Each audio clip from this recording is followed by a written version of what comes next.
MP প্রার্থীদের অবস্থাটা একবার চিন্তা করেন। তারা ঋণ খেলাপি, 1-2 কোটির না, 8 কোটি, 800 কোটি, 10,000 কোটি, 1700 কোটি এমন পরিমাণ ঋণ নিয়ে তারা এমপি নির্বাচন করবেই।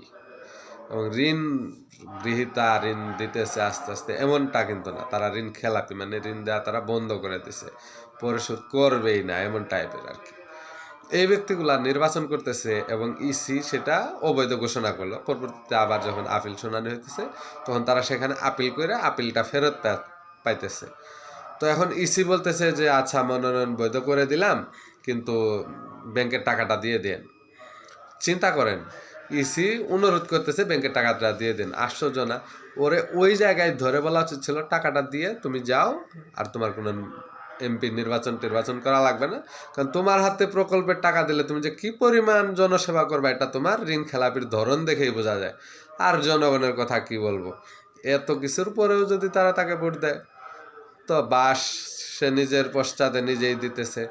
তো আমার কিছু বলারও নাই, কিছু করারও নাই, শুধু আফসোস দেশের জন্য, জাতির জন্য।